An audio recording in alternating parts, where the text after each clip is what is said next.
Well, good afternoon or good morning, wherever you come to us from today. Welcome to the Rhodes Virtual Exchange, What's in it for Rural, Accessing Rural Resources in IIJA, CHIPS, and IRA. I'm Nathan Oley. I'm the President and CEO of the International Economic Development Council, and thrilled to be with all of you today talking about this really important topic. Today's event partners, this is part of the Rhodes session, and it's truly a partnership between some great organizations. Obviously, IEDC, the Rural Community Assistance Partnership, the Federal Reserve System Board of Governors, the Community Strategies Group at the Aspen Institute, Rural LISC, and the Housing Assistance Council. This has been an incredible partnership for us over the last 2 years to bring these events to you, and really thrilled for the conversation we're going to have today. So why do we want to think about this? And first of all, I actually will start with a poll that we're going to actually ask you to participate in so that we can get a little bit more information about you and why you're here.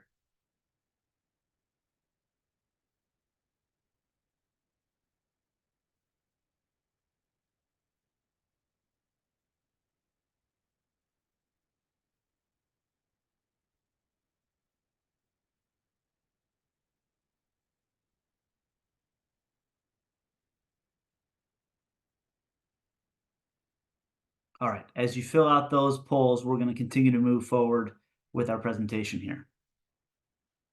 So what are we going to be doing today? First of all, the session is titled, What is in it for Rural? It is meant to be a participatory and exchange of ideas and thoughts. We're going to have a great presentation to start us off today from the Brookings Institution's Tony Pippa to review the latest Brookings report on accessing rural resources in IIJA, CHIPS, and IRA. And then we're going to have a fantastic conversation with panelists that have actually been doing this work on the ground and working in their communities and with other communities around how to access these funds.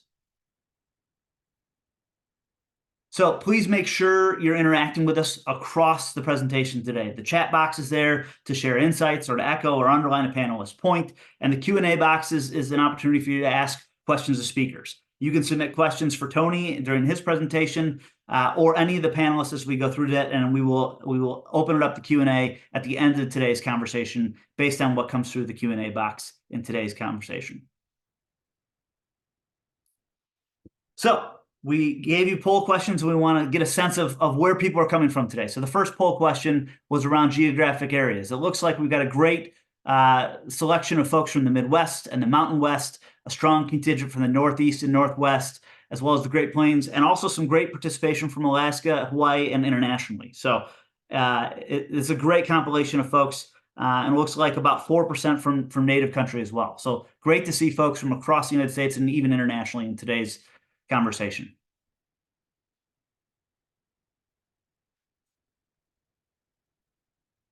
So now, I would like to start the conversation by inviting a good friend of mine, but also a great friend of rural places across the United States, Tony Pippa. Tony is the Senior Fellow of the Global Economy and Development Center for Sustainable Development at the Brookings Institution, who's going to talk about their latest report and some of the really important data that we see as a result of his report. So Tony?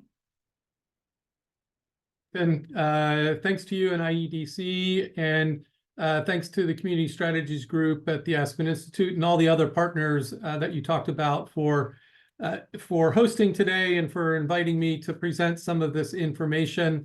I'm going to apologize in advance, providing you a lot of information in a short time, but actually, obviously, all of this information is in the report that you'd be able to find on the website. That is called What's in it for Rural, Analyzing the Opportunities for Rural America in these 3 pieces of legislation. And before I jump ahead, I also just want to give a thank you to the Heartland Fund and Resource Rural, which helps support this research, as well as the Robert Wood Johnson Foundation, which helps support our Reimagining Rural Policy initiative here at the Brookings Institution. Now, I'm going to go off camera so that you're able to focus on the information on the slides while I'm talking. But as Nathan said, please feel free to put your questions, comments into the chat and the Q&A. I'll try to address them throughout the day. So I just want to start. This actually is, some of you may be familiar with this chart and some of this information, but I wanted to say this is the context in which the new resources coming through those three pieces of legislation is adding to. When we did initial research before 2020 into what's available for community and economic development in rural places, we charted where those resources come from within the federal government. Over 400 programs, about a quarter of them exclusive to rural, defined in some shape or form by the federal government, with a large contingent and slice and portion of that exclusive to rural money really being in financing versus grants. But just want to set the context. This was what preceded, this is what existed before these three major pieces of legislation put money on the table. Some of those resources are going through these pre-existing mechanisms. Some of them are going through brand new programs, and we'll talk more about that as we move forward. Going to the next slide, you can see a little bit about the methodology and the categories that we used to be able to look through the provisions of each bill. And we did a deep dive into the provisions of each bill.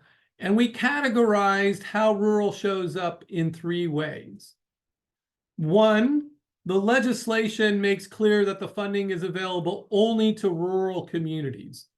Now, that's based on rural being defined in many different ways. But if the legislation said that this is specifically money for rural, that goes into the category that we call rural exclusive.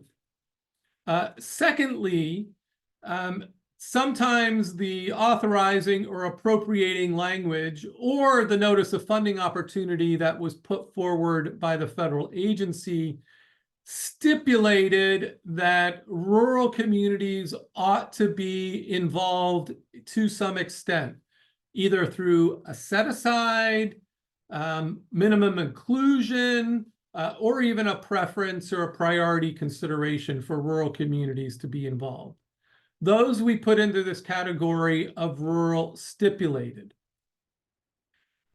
And then there's a third category that we felt like the resources had exceptional or disproportionate significance to rural, either because the geographic distribution of how the money would happen, that we anticipated it to be disproportionately rural, or because the program objective had a particular relevance or significance to rural. So what do I mean by that? On that second one, on a program objective addressing an issue of significant importance, for example, broadband. We know that the lack of connectivity is disproportionately significant in rural areas. The geographic distribution anticipated going to be disproportionately rural. What do we mean by that? For example, the conservation funds that are in the IRA doesn't stipulate or even suggest that it all has to be rural, but because of the program objective, we anticipate that most of the money is going to be spent in rural. When we combine all of these three categories, we use a term called rural significant.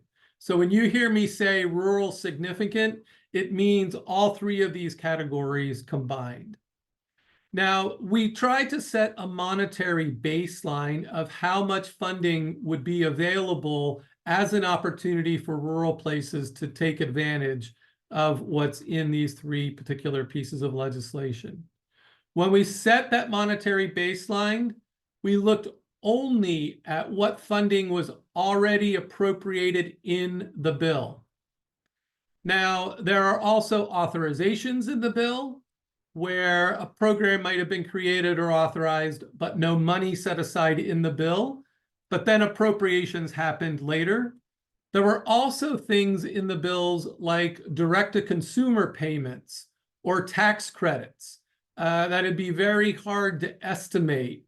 So we didn't want to get into the business of trying to make really wide ranges of estimations.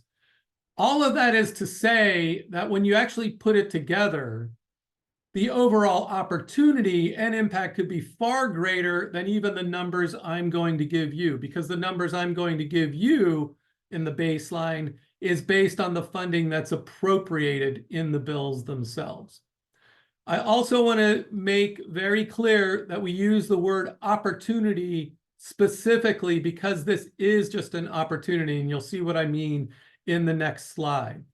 When we look at the appropriations of what was in the bills, and we categorize it according to what I just put forward, we found over $464 billion worth of the appropriations that would be highly significant to rural places.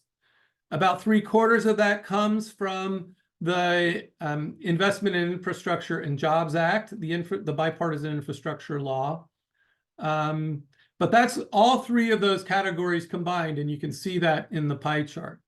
Having said that, and that's 45% of the overall appropriations in the three bills combined. So it's a significant opportunity, and it's a significant portion of the overall appropriations that provide that opportunity. But having said that, just 24 billion is specific or exclusive to rural, i.e. meant to go only to rural places, open only to rural places. So that means for the bulk of these opportunities, rural places are being considered alongside other, levels of geography, suburbs or urban places. And it does mean that rural places, especially in competitive environments, are going to need to be able to put their best foot forward to be able to access some of that money. I think another really key part, and it's one of the reasons why we put this data point up front, is that we all know it's federal money, it's emanating from within the federal government. But in fact, when you look at the rural significant resources out of these three categories combined, state governments or tribal governments are going to make the final funding decisions on more than 50% of these resources that we've mapped. Actually, in terms of number of programs, it's less than 1/3 of the number of programs that state governments are making the final funding decisions on, but it constitutes more than 50% of the actual resources. So that means that rather than dealing directly with the federal government agencies, it's important actually for you to be engaging with your state governments. And those are on some very big programs like water and sewer, the revolving funds for clean water and sewer, the broadband program BEAD, where the majority of the broadband deployment funds are coming from. Programs like that, it is going to be state governments that make the final funding decision. Let's go to the next slide, and you can see on the areas where this money is emanating from, where it comes from within the federal government. So when we look at the rural significant appropriations overall, Department of Transportation, EPA, and Commerce combine almost for 3/4 of those. Makes sense. The Department of Transportation takes up an enormous portion of the infrastructure bill. The Department of Commerce, a significant portion of the CHIPS and Science Act. So that would stand to reason when we look at the resources overall for rural significance.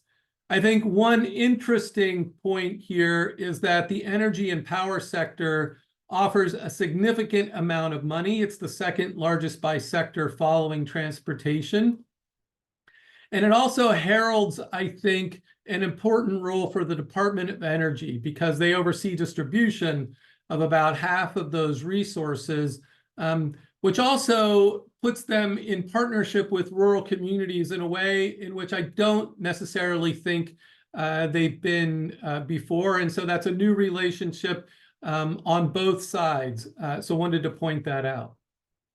When we look at the funds that are exclusive to rural, USDA continues to be the primary agency. You can see almost 60%, as well as the Department of Transportation, because there are some specific transportation mechanisms for rural. And again, the Department of Energy shows up again because there's new specific programs for rural and remote areas and energy improvements in those particular places.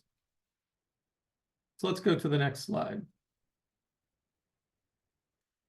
One of the things that we wanted to do, because we recognize the role that match requirements play in accessing federal funding, and also the challenges that they sometimes present to rural communities in even considering whether you're going to try to access those funds. We wanted to try to get a sense of the extent to which match requirements are part of the programs where these resources are available. So more than 50% of the rural significant programs require or prefer matching funds. More than 60% of that is the case for the programs that are exclusive to rural places. And in fact, once you go from the number of programs to the actual resources, how much money is available in the rural exclusive category, almost 95% per a match. And so match requirements continue to be the reality. It is a way that Congress likes to be able to feel as if they can get more bang for the buck, i.e. others are having to put money in as well, so that their money can go further and potentially touch more places. But I think it also raises a question of the applicability and the continued relevance of the objectives that Congress is trying to achieve when they integrate match requirements into these particular programs. Less than a third of the rural exclusive and rural stipulated programs have waivers or flexibility that are given to the implementing agency for the match requirements. I think the other important headline here is, I showed that first slide of the 400 plus programs for community economic development. When we look at the rural significant programs that are appropriated funds in the legislation, that's a environment of 111 programs. 66 of those programs are new. So we are now adding an additional, 15 to 20% increase in the number of programs that communities are having to navigate to be able to identify what really works for them. Let's go to the next slide. So we stopped the clock and on our analysis of these particular funds and the monies that was being made available for them in mid-October of 2023, as we started to write this report. Nearly a quarter of the appropriated programs had fully allocated their funding by then. One caveat I would offer to that is sometimes if that money was going through an intermediary, that would show up in our analysis as it being fully allocated because that money had been obligated to a particular intermediary, whether it's a state or otherwise. But it doesn't necessarily mean that the intermediary has spent the funds. So that's just one nuance and one caveat to be aware of. A piece of good news is that the vast majority of the resources are grants. About almost nearly 84% are grant only. And then there's also a segment where programs are having both loans or grants available. So a significant amount of the money is grants, which can be a lot more user-friendly for rural places. 43% of the programs are part of Justice 40. I think that's important for practitioners to think about because it offers an additional entry point into the priorities that the administration has as they implement this money. And then you can also see that there are programs for technical assistance and planning whether they're integrated into the mechanism itself or whether they're exclusively for planning or technical assistance.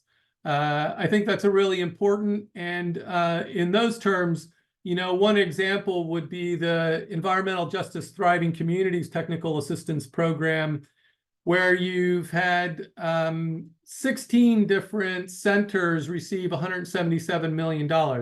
Those are not exclusive to rural, but some of them are definitely serving large swaths of rural places. So again, a way in which you ought to be familiar with what the tic-tac is in your particular area, and if you may be able to use their assistance or take advantage of them in some way.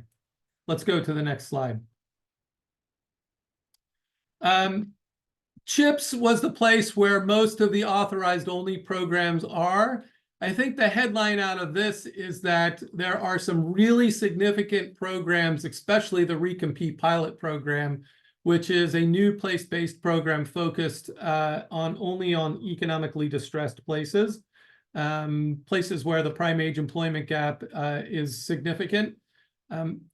But the follow-through of appropriations versus authorizations is piecemeal at this point. And so this is a place for continued engagement with Congress to make sure that these programs get fully funded. Ensuring that the investments are available will provide more opportunity for rural places to actually be part of participating in these particular programs. And let's go to the next slide.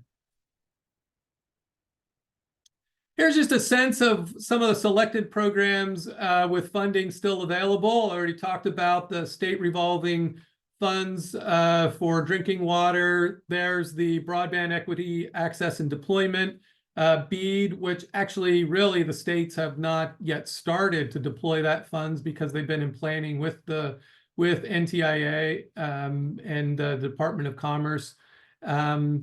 You can see things happening out of the Greenhouse Gas Reduction Fund. Let's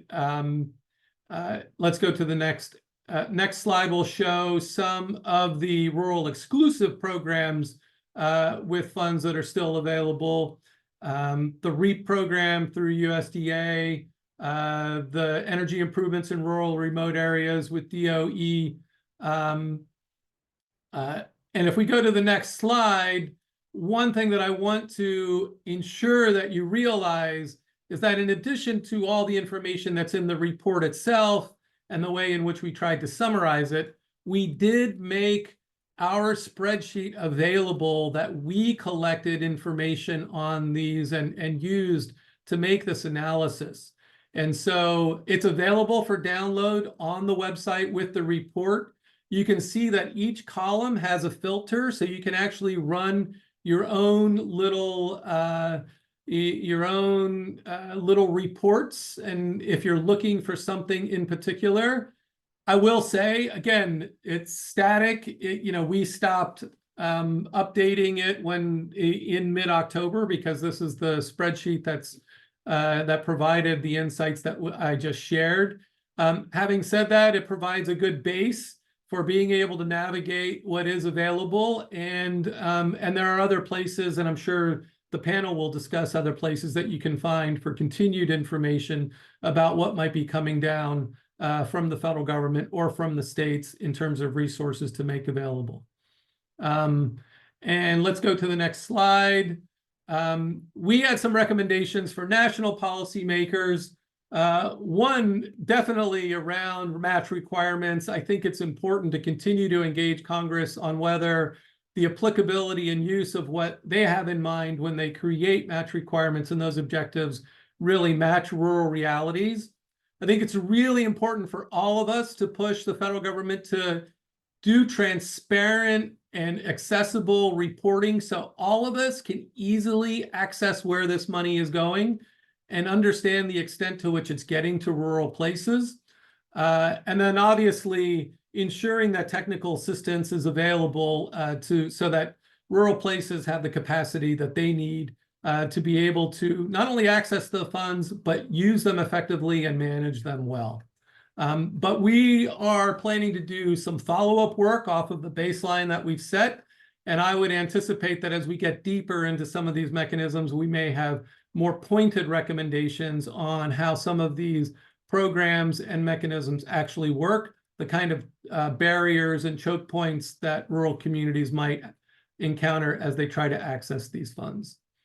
But we can go to the next slide, which is a shameless promotional slide, but you can find the report on our Reimagining Rural Policy homepage, where you'll also find the podcast that I do in visiting towns across the US. And just keep your eye open for continuing programming that we're going to be doing around rural policy. I'm doing a book series with a partner at the American Enterprise Institute.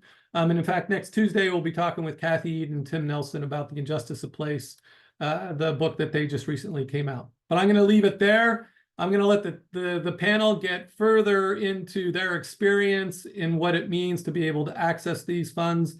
And I'll also try to address some of the questions and comments that have come up in the chat. Thanks very much. Tony, thank you so much. What an incredible amount of data and information, and the tools that you're providing easy access to for folks are really incredible. So thank you for that. And certainly we've had a ton of chat already around what you just presented, Tony. And I know there's some questions that we're going to come back to you for after we talk with the panel as well. So thank you, Tony, for not only the great presentation, but especially for the great report and work that went into that. I'm now pleased to bring up a great group of panelists for a really deep dive conversation into some of the things you heard Tony talk about and some of the experiences each of the four of these individuals have had a chance to work through when it comes to this topic in particular. So I want to bring up Bill Brown, the Assistant Director for Strategy and Engagement at the Indiana University Rural Resilience Hub, Ann Lichter, the Director of Resource Rural, Brett Doney, the President and CEO of the Great Falls Development Authority, and Josh Mejia, the CEO of Mejia and Company. If the four of you can jump on by camera, we will get started with a great conversation. Well, excellent. It's great to see everyone. Thank you for taking some time with us today. I want to start out just really diving into what you are doing at the local or regional level in your own places. We've got folks here from Montana and Indiana and Texas, all the way across the country. And so maybe I'm going to look to Brett first to answer this question, then we'll do a little round robin here. You know, the past few years obviously have seen maybe potentially the largest levels of funding in a generation for places, and particular for rural places. What impact is that having on your community or your region? And how have you been able to access those funds successfully? And maybe what has been a barrier to being able to access them? Well, it's been drinking from a fire hose, and it's no surprise to anyone that organizations and communities that had capacity were able to access funds better than those that didn't. Some of the funds that came through were formula. EDA early on made some great moves for economic development districts and revolving loan funds that really made a huge impact, not just capacity-wise, but sending a signal that we're going to have your back. So when the pandemic first hit, every economic development organization had to make a decision. We knew that local money was going to be tight. So do we retrench or do we go all in? And so those early moves by some agencies like EDA made a big difference. Big change from a decade ago with the Great Recession, when there wasn't funding, there wasn't a dime for EDA, very little money for USDA, no money for the CDFI fund. The challenge, of course, is at the rural level, you have fewer people who wear many hats. So my organization, I run an economic development CDFI. We've got 9-10 different federal agencies that we work with multiple programs. And it's very difficult. You really have to pick and choose what are you going to go after, because you need to be able to put quite a bit of effort into these applications. But it's even more work to design a scope of work that you're going to be successful with, that you can actually put to work. The communities and organizations that already had their strategic plans, they knew their priorities, and had the capacity to handle federal money, were in much better shape. Thank you, Brett. Appreciate that. Josh, I'm going to pivot to you with the same question. What have you seen in Texas and certainly in small places all the way across a state that has very differing perspectives and experiences from a rural perspective? Yeah, so once again, thank you all for the opportunity of being here. Texas is massive, which means that there's a lot of rural areas within the state. Early on, I think Brett hit it right on the nail. There's been a lot of competitiveness that has been fostered specifically through the U.S. Department of Commerce, the Economic Development Administration, to be able to give out some funding for some good economic development projects prior to the pandemic. Prior to my role being full-time now with Mejia & Company, we actually took advantage through an economic development organization, some of that eagerness that was witnessed at the federal level to be able to address some of our entrepreneurship development projects.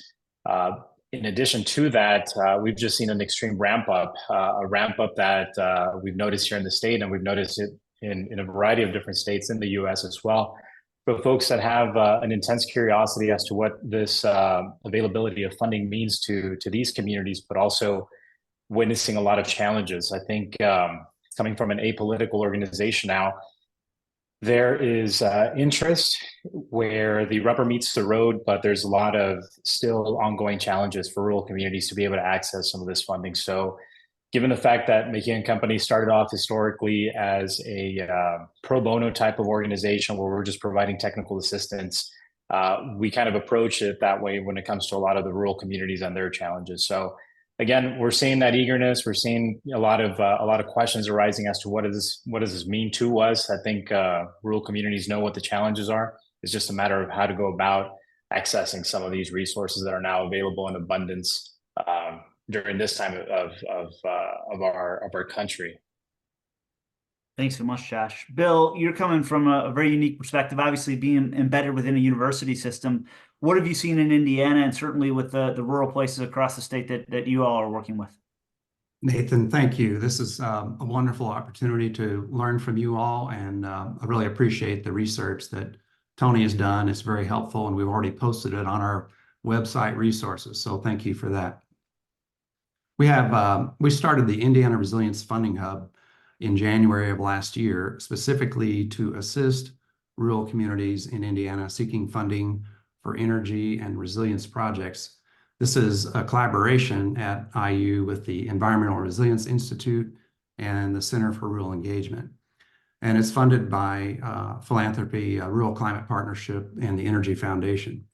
And our team is small. It consists of a professional grant writer and then 4 McKinney Climate Fellows who can directly assist communities with their grant applications and getting ready for those grant applications. And we've learned a lot over this year. We've worked with communities of all sizes down to one community of 250 that we're currently working with to try to find some replacement electric vehicles for their aging fleet of police cars. That's fantastic, Bill. Thank you for the work you're doing, and more importantly, for recognizing the need for this work. And I want to pivot to you. And obviously, Resource Rural was, quite frankly, created for this purpose, to meet this moment. Can you talk just a little bit about what Resource Rural is and the approach you're taking to try and assist rural places in accessing this kind of funding? Yeah, happy to. Thank you, Nathan. And thanks for bringing us all together today to learn from this research that Tony and his team have been able to do. So Resource Rural is a new national initiative of the Heartland Fund, which is a 501c3 philanthropic fund.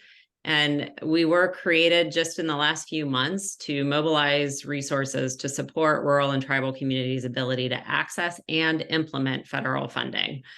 As you've heard already, and as everybody who's engaged in this work on the call today understands, it takes a lot of capacity, support, people time, expertise, funding, and resources just to be able to put together the projects and the plans and the partnerships that are necessary. I'm not even getting to the point of talking about the match requirements, the grant writing, which I think always captures a lot of attention, but the full continuum of support that's needed to be both ready to apply and then to implement is quite extensive.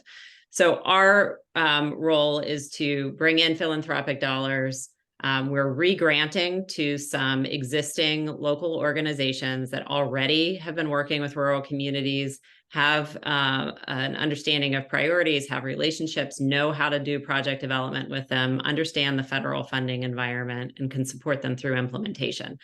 So by re-granting some flexible dollars to those organizations, they can staff up, serve more communities.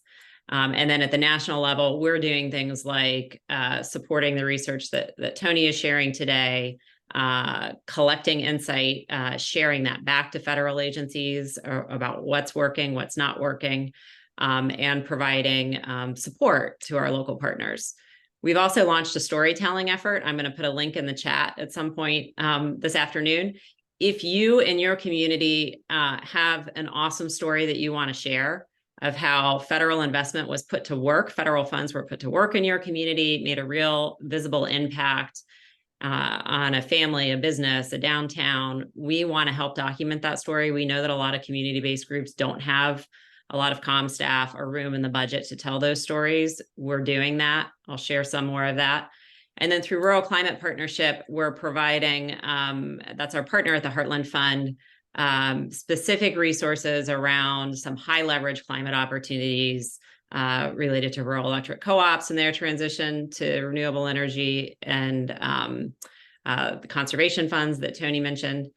And then finally, as you heard from Tony's presentation, a lot of this funding flows first through states. And so we have just brought on a new advocacy director who's going to help us and our partners identify where we can support coalitions and organizations, making sure that as states are making those decisions around funding, it is reaching underserved communities. We know that without this type of intervention and support, the money won't get to the places that need it most, particularly, our majority Black communities, Indigenous communities, Latino and Hispanic communities. So we're doing what we can to move resources to support the work along the continuum. That's pretty fantastic, and I especially love the storytelling and the advocacy piece. There's such critical aspects, but are often either overlooked or underfunded, and people just don't have the opportunity to tell those stories that help impact other opportunities in other communities. So thank you for doing that. So I want to circle back. Brett, one of the things you mentioned spurred a question already from the crowd, and that was your reference to folks that have to wear many hats. So the question was, for low population areas where people have to wear many hats, how do you find it best to herd the cats to get people to the table to even start discussing these grant programs? Well, the competitive advantage of any community or region is the ability to work together over a long period of time. And so having those established, trusted relationships, just identifying funding opportunities. Hey, I saw something, you send it to the superintendent of schools, or you send it to your United Way, they send you stuff. That's, to me, when you look at a community that really has restructured their economy over a period of time, it's that teamwork. That's number one. Two, and I'm not saying this because you invited me to speak with IEDC, but the trade organizations have been incredibly important. So the rural organizations that participate, whether it's NATO or IEDC or through the Farmers Union or the Farm Bureau, I mean, just these networks to provide knowledge and share information. So you've got all these chats, just like we're seeing here. Hey, has anybody done this before? And somebody from Arkansas, yeah, oh, this is how you figure that out. That networking is so critically important. Fantastic, thank you, Brett. To Bill and Josh, what strategies have you seen that have really worked for communities to navigate through all these opportunities? You saw Tony's slide, the spaghetti strap of programs and funding. How do you keep up with all that? And are there particular strategies that other communities should be considering in doing that? I'll jump in on that. one of the things that we've done from the earliest days of the hub was to try to put together portals, guides, things that we found that we thought helped people wade through all this stuff. So we have the climate program portal is a great place to start. It tells you what's coming up, but also tells you what's been awarded. So you can look and see if there are any communities in your state that have won awards, and you can talk to them about how they do it. The guides for cities, for counties. There's what's in it for rural. There's federal energy funding for rural and remote areas. So there's various guides like that. And then I would say, don't be ashamed to ask for help. We're all drinking from a fire hose, and there are people at state agencies that are still learning. There are people at federal agencies that are still learning. Nobody has enough capacity to really dig into this as much as we need to, but call on local volunteers, call on your service clubs, higher ed. You'd be surprised that higher ed institutions are interested in this as well. They may have interns, fellows. They may bring together cohorts of communities to work on these things together. The Thriving Community Technical Assistance Center, the so-called TICTACs in the Midwest. This is a very well-funded network. And in Indiana, for example, Purdue University, the land grant institution, which is in every county in Indiana, they're there to help you. And the Environmental Protection Network is a really unique network of retired EPA employees who are willing to help you on your grant applications and wading through all this stuff. Get to know your state agencies, especially since they are funneling a lot of this federal money through the state to you. They have webinars. They can help you. The community-based organizations, city and county associations, local, regional, state EDOs, regional planning agencies play a big role in Indiana. Community foundations are going to be people you can turn to for help with getting that local match started. And then you may also look at your rural electric cooperative. They have access to some funding that may be very helpful to your community. Yeah, those are all spot on. I would second what Bill had mentioned, specifically with the electric co-ops. We've encountered a lot in rural communities. The co-ops tend to be almost at the forefront of economic development activity that happens both in the municipal side as well as the county side of things. We try to be a collective of a lot of best practices that we like to share around our network. We also continue to do a lot of the pro bono activities that we've historically done since the very beginning, meaning that we've always had a passion to be able to listen to folks that are in the rural communities, to be able to understand a little bit of what their challenges are and what they're envisioning in doing moving forward. That helps us be able to provide a good amount of work that comes in this spirit of collaboration to be able to at least assess and identify what some of these opportunities look like and what type of milestones they have to reach. We try to do our very best to be able to connect them with a lot of these resources because, again, we understand that there's a large capacity issue still. As I mentioned before, there's a lot of good intent coming from the federal level, but there seems to still be that disconnect onto the reality of what a lot of our rural communities are facing throughout the U.S.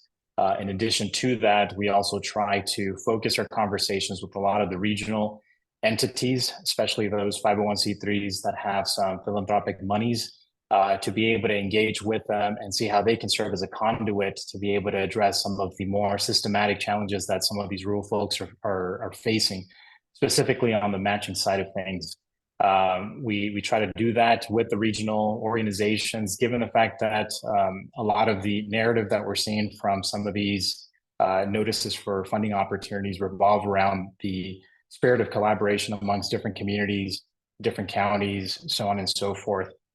We also try to keep our communication very much alive with state reps as well as federal legislators as well. It is massively important to be able to have them involved in the conversation for some of these rural folks to be able to get some of these projects across the finish line. So as our good friend Ann mentioned before, we can get into the very deep weeds of exactly what some of our rural communities are facing. There's a lot of systematic challenges as well as capacity challenges that we're very well aware of. We really have a passion to be able to at least hear out, understand folks, and be able to point them in the right direction, be able to provide them with a good assessment of what they need to do.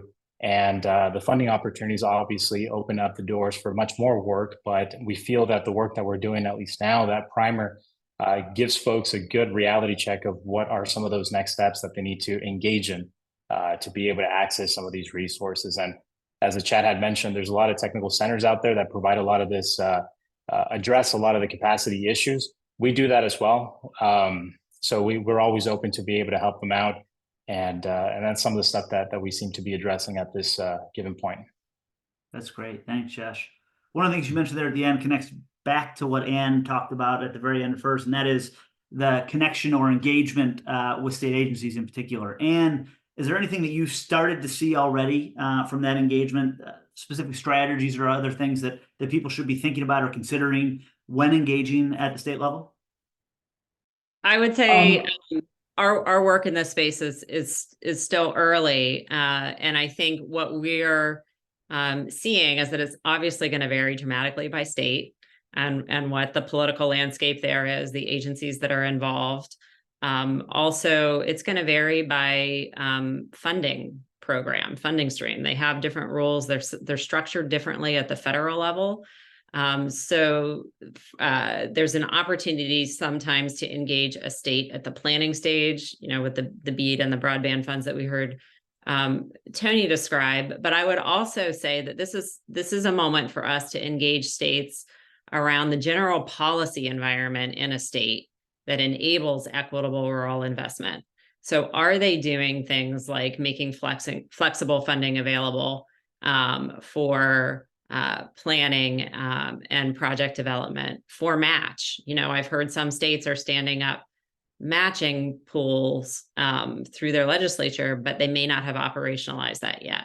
So there's an opportunity for rural folks to organize to make sure that gets operationalized. Our role at Resource Rural will be to support some of that work happening on the ground, and then rolling up the learning from across these different efforts so that we can influence the next round of policy development, so that we can adapt to be more responsive to rural needs and opportunities. Thank you so much, Ann. Josh, I heard you had something maybe potentially to add in there.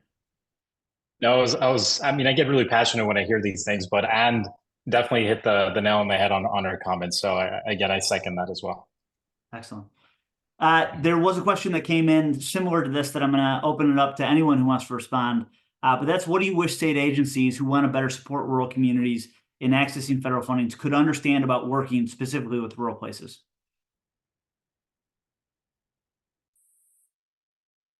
I think I'll jump in. I think it's the importance of long-term capacity. I think we're all in agreement on this. It takes time to build that capacity. I'll give a shout out to the Montana Department of Commerce with the State Small Business Credit Initiative. Montana subgrants the money to 25 local regional organizations to put the money to work, and we get to keep a share of that money at the end of the program period. And they did that with the first round of SSBCI.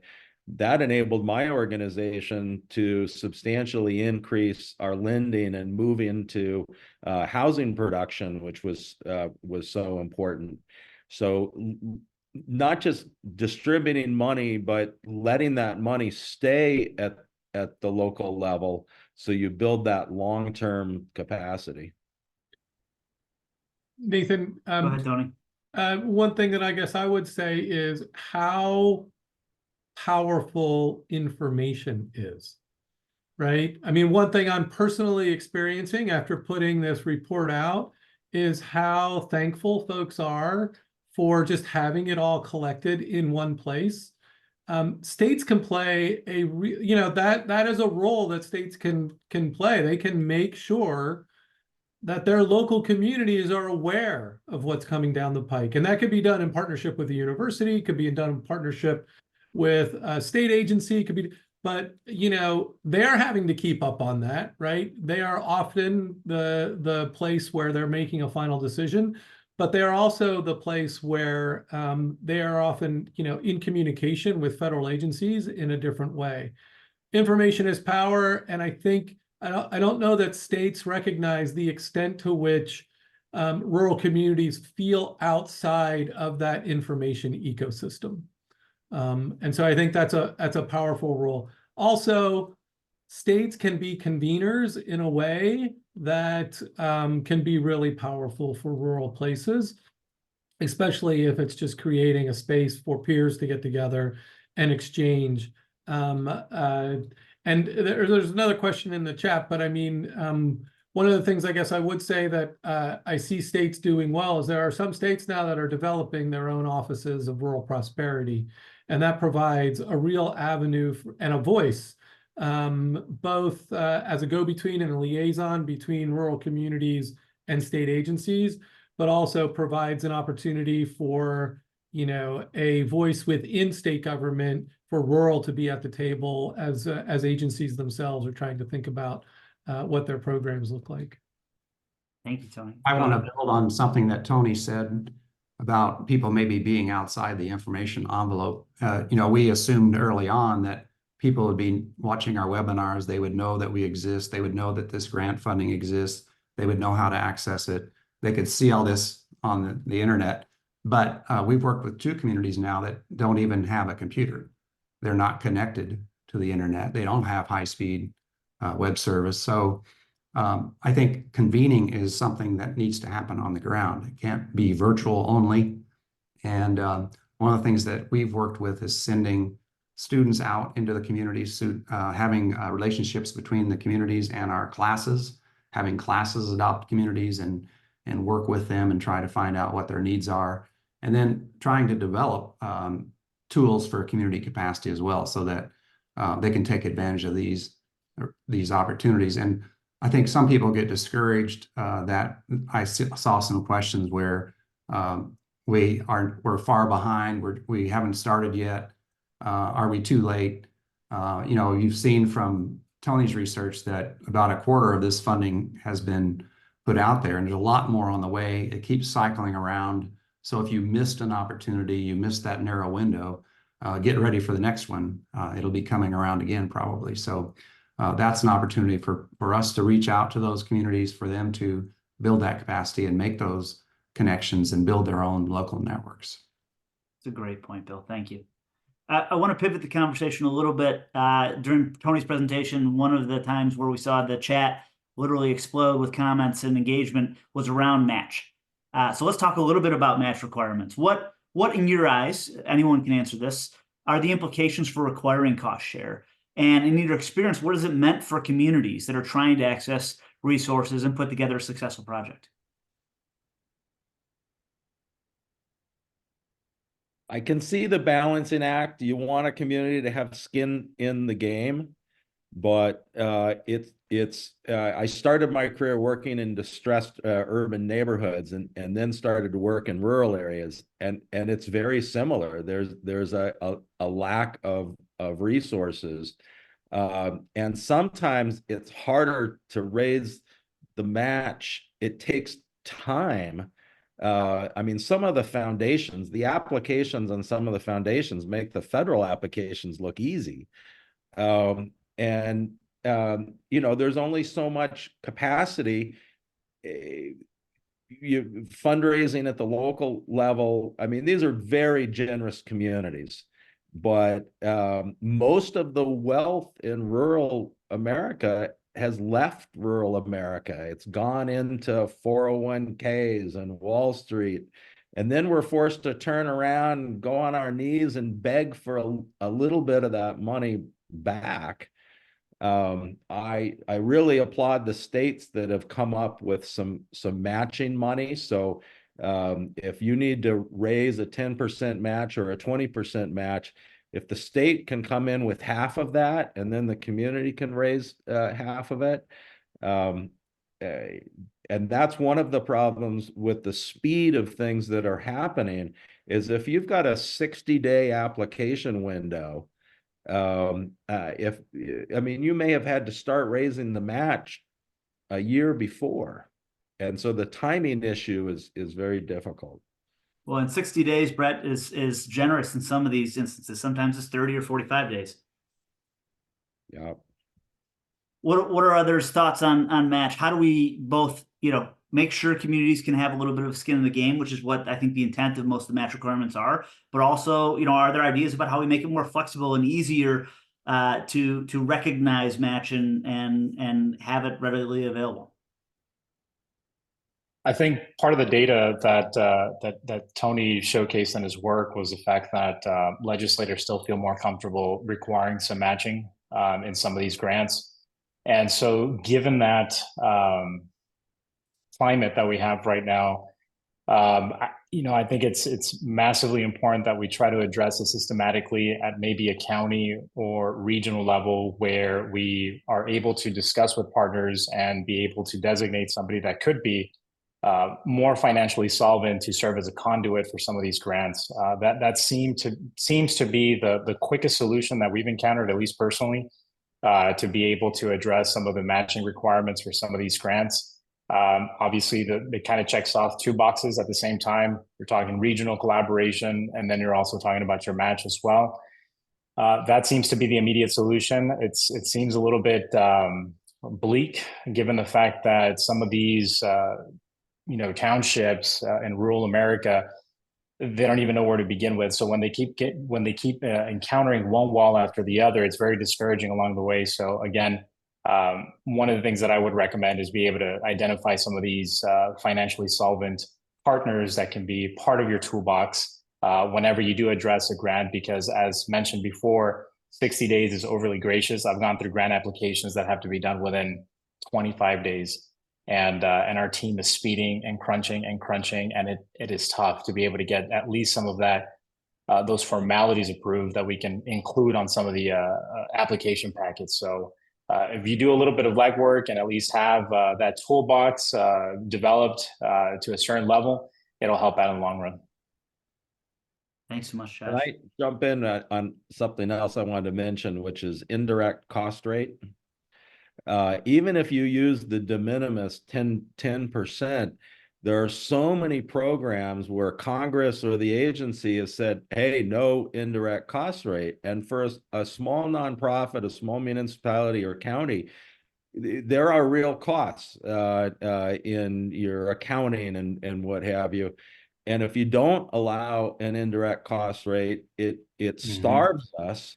So then we don't have that seed money, or we can't have a grant writer or pay for a consultant or something like that. And it seems more and more I see programs that don't allow indirect cost rate or don't allow in-kind match. And in-kind match is highly regulated. So, you got to prove it, you've got to document and everything. But why take that away? So just give us a break. That's a fantastic point, Brett.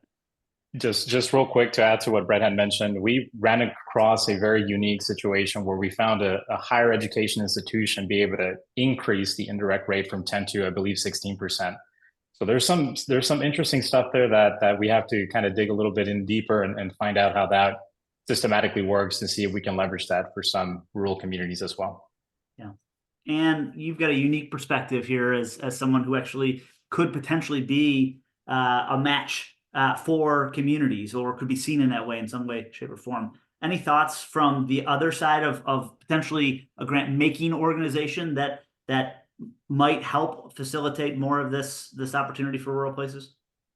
Yeah, I have a few thoughts. The first, I agree with a lot of what's been shared, but the first thing I would point out is that sometimes the focus on match, which isn't a critical barrier and is a critical need that has to be addressed, obscures the need for flexible funding in other ways too, that organizations need to have the internal capacity through staff, the financial systems, and the capabilities you've heard Brett talk about. And so what I would hope is that philanthropy and adjacent partners, state governments, recognize that the need for funding is both match and funding to support that internal capacity. And then when you recognize that, look across the available resources, community foundations, regional foundations, national foundations, to see what role they can play in the ecosystem and how are they best suited. Some can be more responsive with short timelines for match. Others can be with that patient, steady investment in the local nonprofit infrastructure, so that rural communities have organizations that can create projects and operationalize funding to make positive impacts in communities. And then the other thing I want to say about match is that, as Tony's research shows us, and just getting this information in one place, it's really compelling to see where the match requirements come in. And this sets us up for an opportunity to have some accountability and tracking around what happens. So to the extent that we can push for better use of match waivers where the agencies have those flexibility because it's not required in the statute, or there was a comment in the chat that ARC had worked with Commerce to allow their federal funds to serve as match. If we can surface those experiments and track them and see the difference in the uptake of funding for rural communities when you remove those barriers, then we're building evidence around making some more systemic changes around match that Josh was referencing. Totally agree. And one of those examples is the CDBG program, where it actually loses its federal identity as it gets to the local places.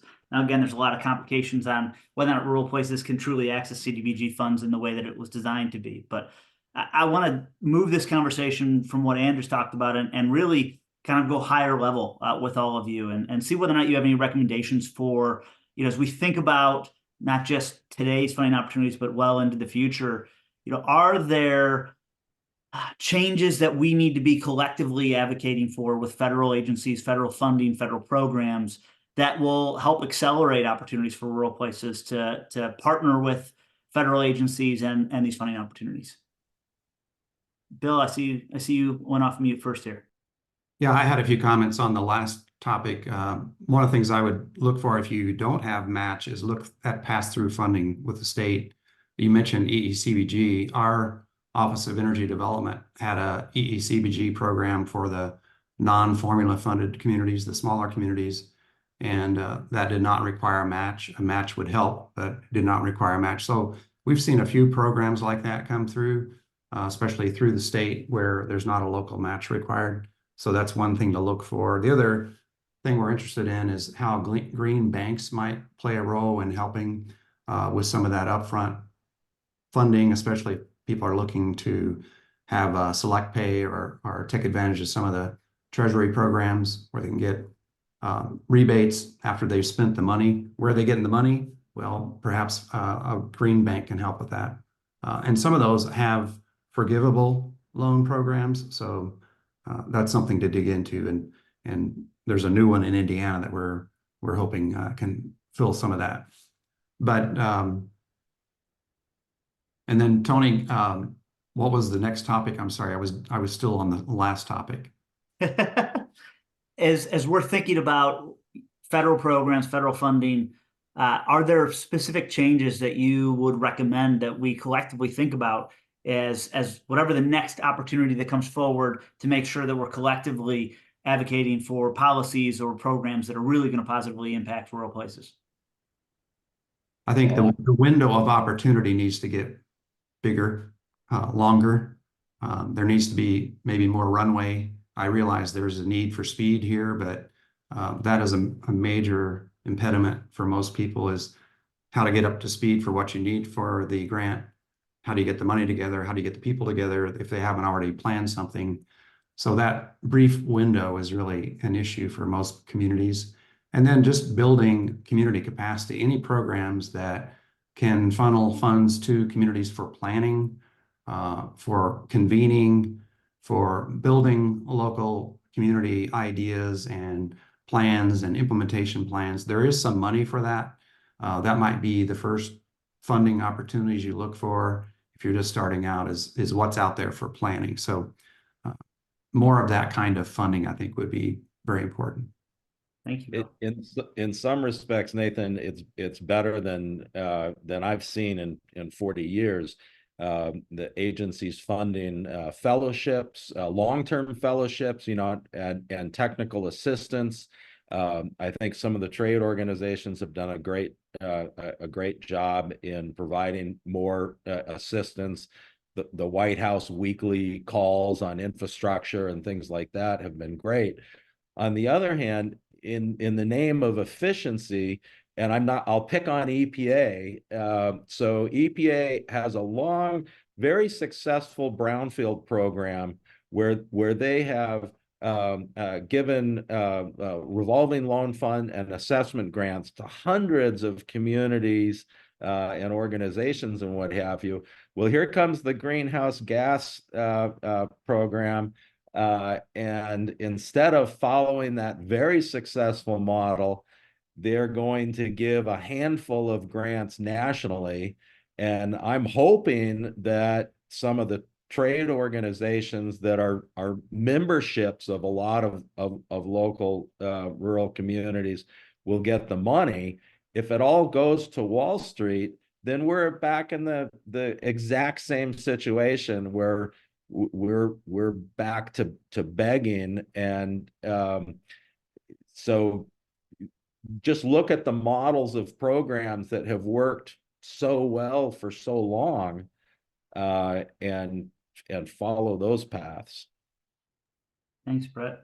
Ann or Josh, anything else you want to add to thinking about the larger scale, future federal funding opportunities and what we should be considering? I mean, I have some thoughts that I've been sharing with federal agencies. I know we have some federal friends on the webinar today. Obviously doing a better job of being able to forecast when funding comes out. And I know the constraints that are there with the appropriations situation on the Hill. But having a fall and spring funding agenda where you could forecast, we expect that we're going to have these competitions open with roughly this amount of money, this number of awards, not being held to it, but just some forecasting. Having better standardized information and the way that NOFOs are presented. I mean, you all know from working your way through these funding announcements that some of them are 30 pages with a 60-page attachment. Some are 150 pages with it. Just finding ways to standardize the information's available to ease the ability of organizations to assess the opportunity and assess whether it's a good fit. That would also help a lot with tracking and accountability around understanding where the funding's going.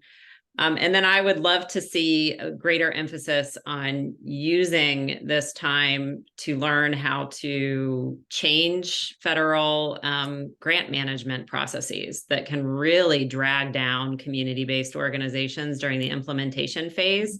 And that doesn't benefit taxpayers or the agencies or the communities. So let's figure out how to learn from this moment to rebalance that.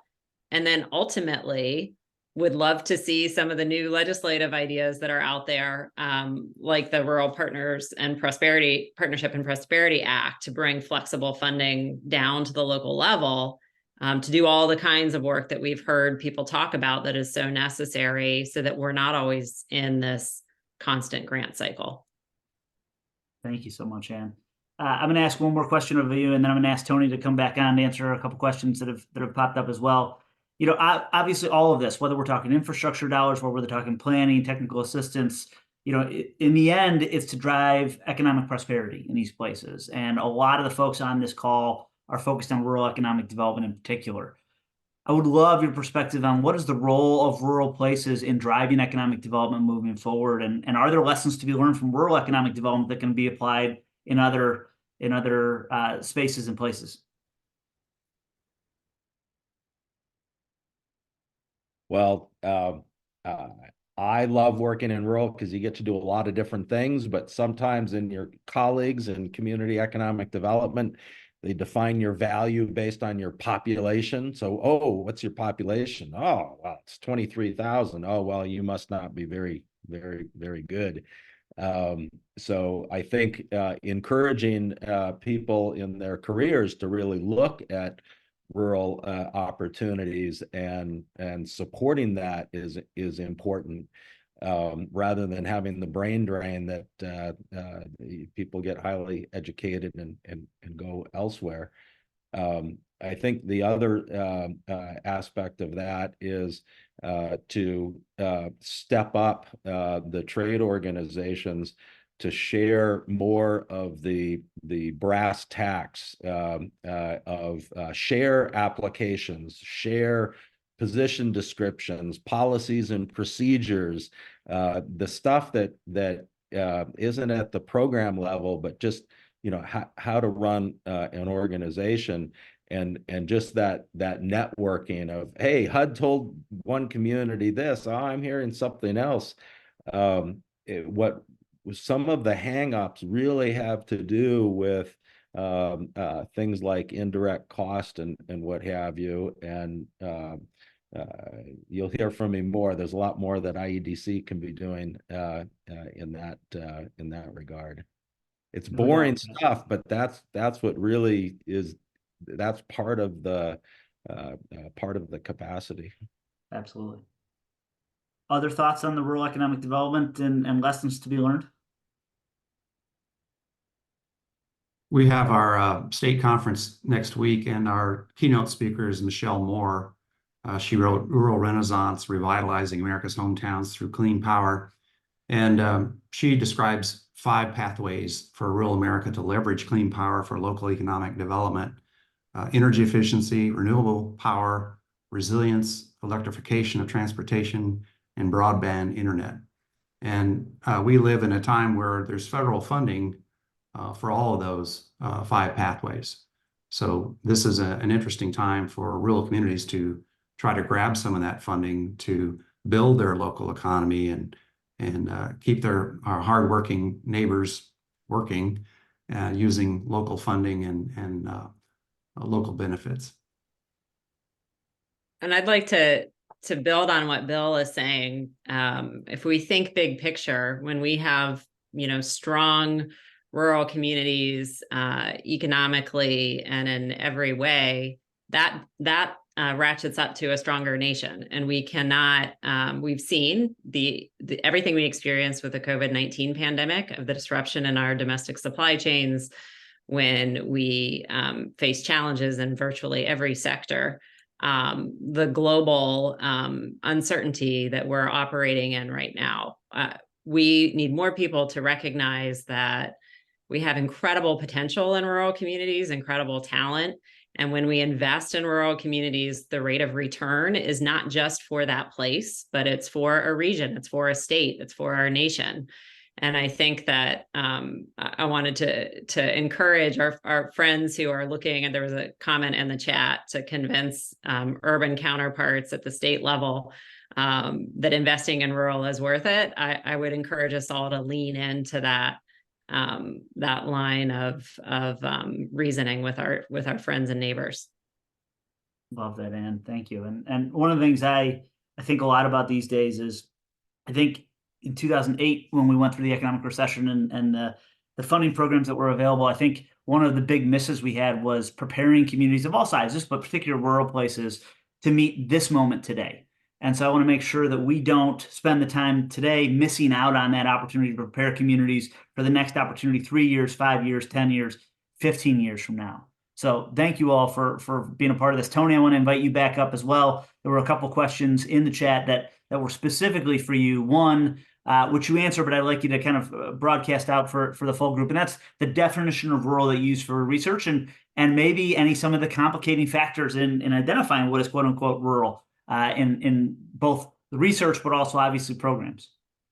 Yeah, thanks, Nathan. So for our particular analysis that I presented the findings of, we used the definition of rural that was in the legislation or the notice of funding opportunity.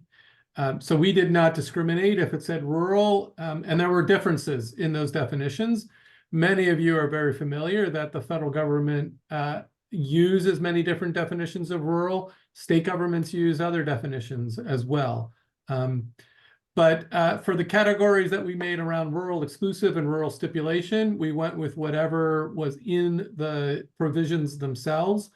For the rural relevant category, we used OMB's non-metro designation, just to, picking out one that is used fairly regularly. Having said that, the proliferation of different definitions, we recognize that it is an area of pain and difficulty. Some of you may live in places where you fit one definition but don't fit another definition, and that just adds the layer of complexity of identifying which resources you can avail yourselves of or not. It is something that we bring up to federal agencies and congressional members all the time, regularly. Having said that, I would be remiss if I said I see it changing anytime soon. And the fact of the matter is, a lot of the standard definitions that we use for rural are frankly non-urban or non-metro. What they're really defining is the urban or the metro area, and then everything outside of it becomes rural by default.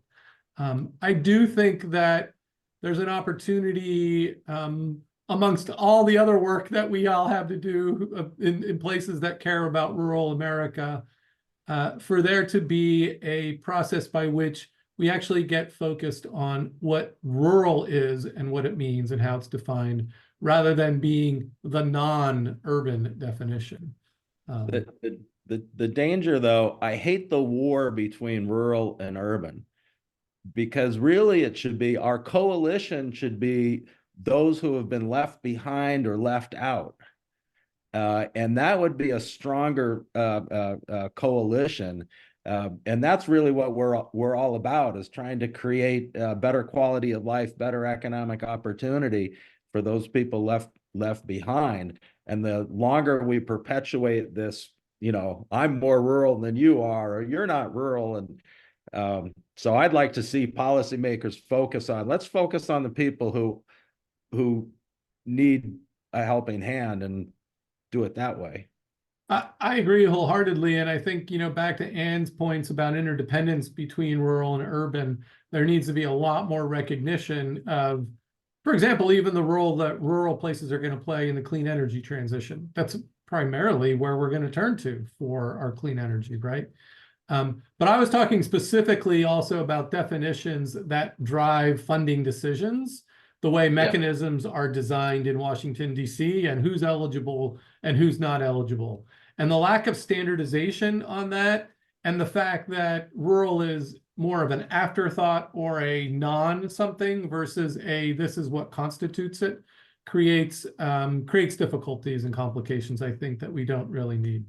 Well, and some of the geographic things are very challenging because of census tracts are really weird. And so you can have a census tract that has some people who are very wealthy, they're doing quite well, and some very impoverished people, but you can't use that program to help those people just because of, and how many GIS layers do we need of all these different programs? I'd rather focus on the people as opposed to these artificial boundaries. So, Tony, I want to dive a little bit further with you on that. There's been a couple of questions about the colonists in particular, and certainly also tribal areas. In your research, obviously colonists are a very particular focus area. Did you see anything within your research around colonists or tribal areas that would be really prescient for this group to think about or know about? So one of the things that we did do, and you can find it in the spreadsheet, we didn't write this, especially when it comes to native tribal areas, but we did track where there was a stipulation or a particular responsibility for tribes to be involved in the funding itself. We recognize that brings up a whole host of other conversations because of the way in which legal parameters are set with tribes and around sovereignty and around responsibility. So we didn't dive deeply into that into the report itself, but it is there in the information in the spreadsheet. And we're hoping to continue to do some follow-up work. And in colonias, I think you encounter what Brett was just talking about also in terms of geography versus density and the extent to which there are differences in both density as well as income inequality in those particular places that can create real complications. And I think Jordana even had a question or a comment in one of the things, that takes you out of the running, so to speak, just because of how geographically you're putting what's eligible and who's not eligible in that. The extent to which you allow communities to self-identify as rural versus just be using population thresholds is an interesting question, and one that I think we're always continuing to engage our federal partners on as well. Well, that in particular, Tony's approach, we launched a new program called the Economic Recovery Corps, which will be set to be announced here in just a couple of weeks. And it's a long-term fellowship program, a 2.5-year fellowship, directly designed to build capacity in under-resourced places. And we explicitly in the application said, are you rural? And let people define whether or not they're rural versus a specific definition. And we had tremendous input. We had more than 500 organizations apply. 72%, I believe, maybe 75% of those explained or defined themselves as rural in nature. And so, when you give the flexibility to allow people to self-define what they are, it does provide opportunities that maybe are a little more limiting in other fashions. So we've only got a few minutes left, so I want to ask just one last question of the entire panel here, and that is, we've got a group of 200, 250 folks on the ground clearly passionate about this work and clearly passionate about their communities and regions. If you had one message to leave them with today, to go back to their community to utilize or to think about how they further impact this work and these opportunities, what would that be? I would say don't be afraid to ask for help. And, we're all struggling with the massive amount of information that's flowing and all this funding, and join the club. We're all trying to learn as fast as we can. Take advantage of the free technical grant writing assistance if you can find it. Look for the next round that might be coming up. Reach out to your state agencies and associations. Reach out to your public universities, the TIC-TACs, the technical assistance groups, and your regional experts or regional planning agencies. Reach out and find help, and know that there are other people that are trying to learn this as fast as they can as well. Exactly right. Thanks, Bill. Others? Celebrate every little success. Don't forget to celebrate. Love that, Brett. Thank you. I think preparation is extremely vital. I included that on the chat earlier. Preparing for the opportunities of today, but more importantly, preparing for the opportunities of tomorrow are going to be very critical. Something that really drives me home is being able to see these communities' volunteer efforts be 10, 15, 20 times stronger than a lot of these other communities that I've seen, where they're far more developed than what you would typically find in a rural community. Leveraging that to be able to get some good asset map work, some good data collected, really changes the narrative on how you can approach some of these opportunities that are coming up, despite all of these systematic issues that we can hash left and right, without being able to properly convey this story to our legislators, to our policymakers. We won't be able to move the needle, but it also has to happen at the ground level. So that's my invitation, is always to be prepared now, be prepared for tomorrow. Thank you, Josh. Ann? I just want to say, find your people. This work takes a lot of partners. It takes relationships. So don't be daunted or feel too overwhelmed. We have seen numerous times when communities find their leadership teams, they find the partnership organizations, they've got clear ideas of the future they'd like to create in their town. that they can make really good things happen with federal funding, but it starts with people. Nathan, I think the thing I would add, and it builds a little bit on what Bill, Ann, and Brett and Josh were all just saying, is believe that you matter. That allows you to reach out for help. Do not be cowed by, we need a lot of money, you know, we need to serve a lot of people. You know, in a town of 100, impacting 10 people is 10% of the population. That matters. Investment is available for your dreams. Believe that you matter and build the partnerships, ask for help, do the relationships, do the preparation, and celebrate the wins because you matter. Well, this has been just a joy to be a part of this conversation. Thank you all very much. Thank you to everyone that participated today, to learn from one another, to connect with one another. You heard here, don't be afraid to ask for help. Don't, make sure you're prepared for not just today, but tomorrow. Celebrate the small wins and the big ones.